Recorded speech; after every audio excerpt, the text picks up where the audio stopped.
பெரிய ஆடம்பரம் வரவேற்பு பிரச்சனைனா கோவப்படுவார். 1968 திருநெல்வேலிக்கு வரார். தோற்று 6 மாதம் கழித்து நான் நகர காங்கிரஸ் கட்சி செயலாளர்.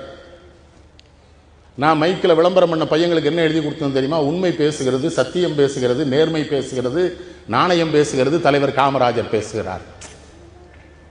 இவர் வந்து இறங்கின உடனே அவரே கட்டின அரசினர் விடுதி தங்குறாரு. முதல் கேள்வி கேட்கிறார் மாவட்ட தலைவர்கிட்ட, யார் ஊருக்குள்ள கூட்டம் போட்டதுன்னு நினைக்கிறார். ஆத்து மண்ணில் தானே போடணும், நீ ஊருக்குள்ள போட்டா மக்களுக்கு இடைஞ்சலா இருக்கும்லான்னு.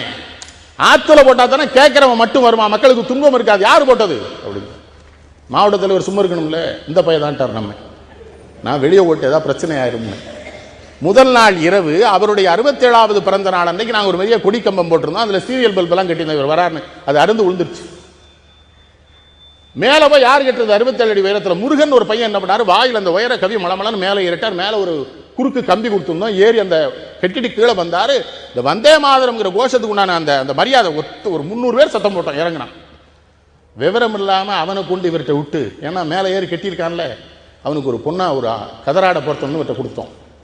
ஒரு அடி அவனுக்கு விட்டாரு. முதல்ல மலார்னு விழுந்து நாங்கள் ஒரு வயலும் இல்லை, ஓடிட்டோம் எல்லாரும். ஏன்னா அவனுக்கே அடி விழுது. கேட்டாரு, உனக்கு அறிவு இருக்கான்னு? 67 பேர் கம்பத்தை உன்னை எவன் ஏற சொன்னான்னு? நீ செத்து போனா அவங்க அப்பனு ஆத்தாளுக்கு யாருடா பதில் சொல்றது? காமராஜ் வந்தான், அவனுக்கா ஒரு பிள்ளை செத்து போனான்னு சொல்லுவானடா. நீ எல்லாம் உயிரோடு இருக்கிறது வாடுறதுக்கு தானடா நாங்க அடிபட்டோம், நீ ஏன்டா சாகணும்? கிறுக்கு பையலங்கிறார். உன்னை ஏற சொன்னவன் யாருங்கிறார்? நான் ஒருத்தங்க இல்லை, நாங்க 5 கிலோமீட்டருக்கு அங்க போயிட்டோம். அவனுக்கு அந்த அடி விழுது, ஏற சொன்னவனுக்கு. இன்னொருவன் வீட்டு பிள்ளை இறந்து போய் விடக்கூடாது என்கிற எச்சரிக்கை உணர்வோடு இருந்த ஒரு தலைவன் எவனோ.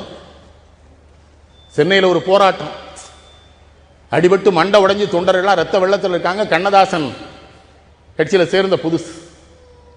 இந்த அடிபட்டவெல்லாம் மேடைக்கு வர்றாங்க, கூட்டு வராங்க. இவர் கேட்கிறார், என்னண்ணே அவன் எல்லாம் ஆஸ்பத்திரி கூட்டு போய் இங்கே கூட்டு வரேங்கிறாரு. மக்கள்கிட்ட காட்டணும், தான் இந்த கிறுத்தனம்லாம் பண்ணாத என்ன, செத்து போயிருமா, ஏற்கனவே ஒரு பேர் செத்து போயிட்டாங்கிறான், எவன்டா பதில் சொல்றது? முதல்ல ஆஸ்பத்திரி கொண்டு போ, மேடை கொண்டு வராதே.